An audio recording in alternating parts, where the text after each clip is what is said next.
small stuff. Honestly, I'm not a judge. Honestly, after what did he do? When there was a Watergate burglary, apparently authorized by the Committee for Re-election of the President, somebody in that office, without the President's knowledge, by the way. Once it came out, that committee set out to cover it up and protect these burglars. Eventually, the President got to know that's what happened. He did not act in time to address the situation. He maintained silence because his cronies were indulging in a cover-up of the folly they've committed, and he kept silent. And ultimately, Nixon was removed because of obstruction of justice. He would have surely won by impeachment if he did not resign. He was forced to resign. Very minor misdemeanor. If you apply the same standard in India, I suspect 95% of politicians in office will go to jail.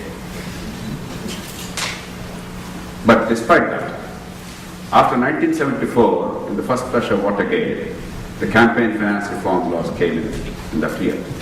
The Congress was really aggressive.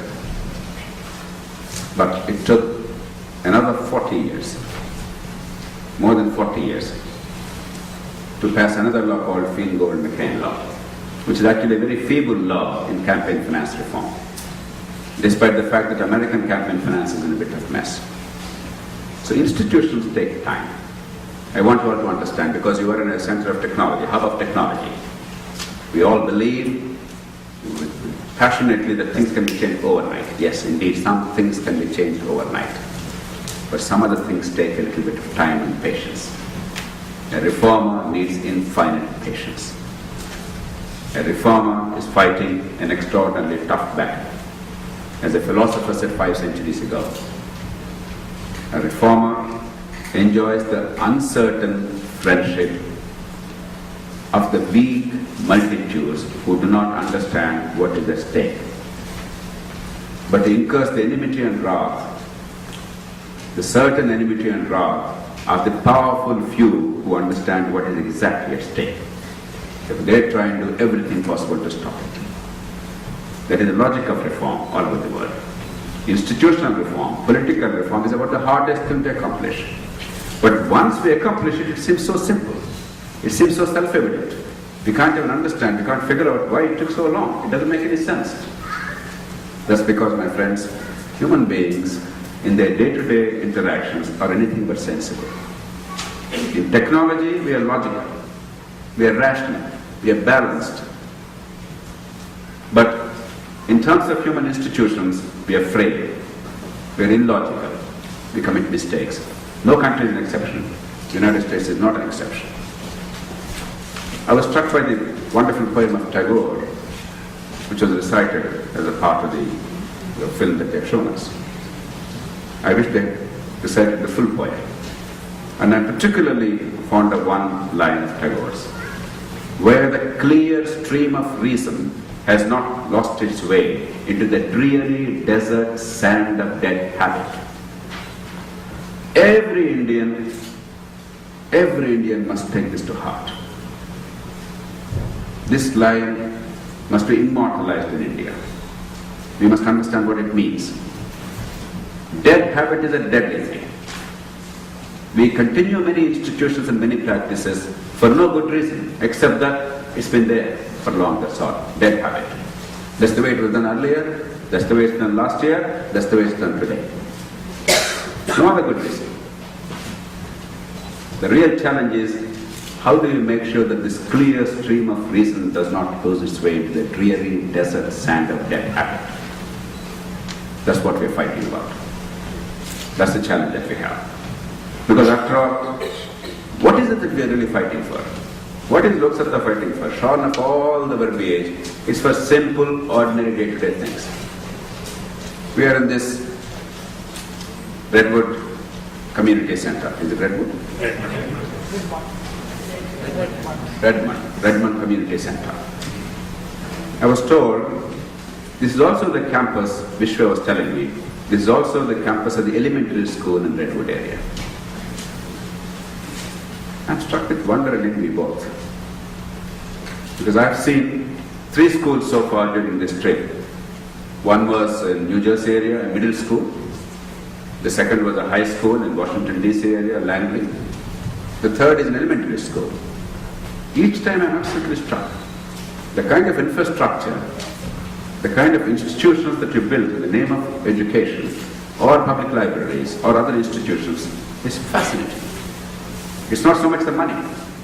It is really a reflection of what the society cares for.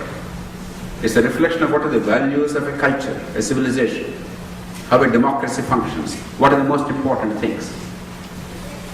For 1 year, this country debated about healthcare, how to improve access and reduce costs. For the world's richest and mightiest country, the most important issue of debate in politics was healthcare. When have you heard in India a debate on education or healthcare? When have you heard a Prime Minister of India who devoted a whole speech on any occasion, even on a boring occasion like, inaugurating something,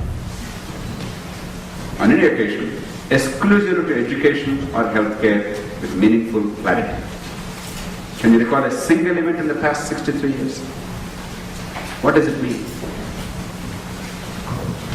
The wealthiest countries, the finest countries, the most prosperous countries, the countries that made it big, they focus on things that matter to people on a day-to-day basis. What do we care about? Nuclear agreement? That becomes very passionate debate. Or reservations this cost or that cost? That becomes very passionate because dividing people is a wonderful sport. That's how you get votes. Or interstate water disputes, that becomes very passionate, energetic. We go and burn buses and throw stones, get beaten up, and show the scars for the television cameras, because after all we have television too in India, much more than you guys have. I mean, there are 14 television channels in Andhra Pradesh alone, 24-hour news channels. Can you dream of them in the United States? So technology can be easily transplanted. That's coming to every part of India. But how do you change the way politics is run? That's the challenge. This is not about Loksatta party. Vijay always complains that, no, I don't really promote Loksatta party. It's not that I don't or I do promote Loksatta party. It doesn't matter to me or to you or to anybody else, except to the extent it has any relevance to the country, to the future of the country. This is a struggle about the country, about the soul of India, about transforming the way we do things, about breaking this dead habit, about giving everybody a chance.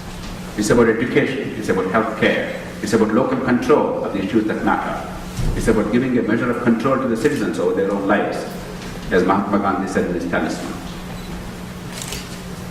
It's about rule of law, the rich and the poor, whether it's Bill Gates of Microsoft, or Warren Buffett of Hathaway, or an ordinary mortal, everybody is equal before law.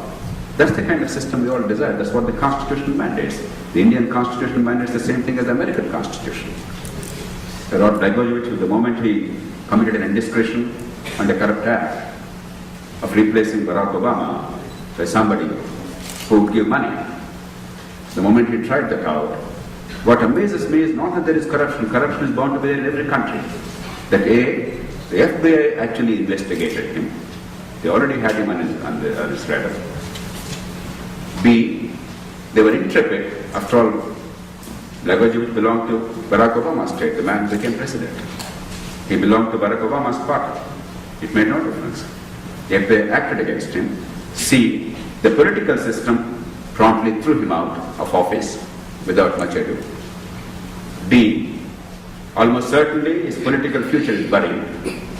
E, almost certainly he would be in jail. That is what institutional building is about. Americans did not learn it. They actually acted, and they built institutions that could act. And that's what we are seeking. And that's what our Constitution says. We are saying, let's redeem the pledge of our Constitution. Because each politician of India, at the time of contesting and after being elected to office, actually takes an oath, which they all forget. They all don't seem to care. We all take an oath that we will preserve, protect and defend the Constitution of India. All we are saying is, damn it, redeem your pledge. No more, no less. And if it's not happening, we are saying we will all have to act because there's no choice. It's our lives. It's not their lives. They're pretty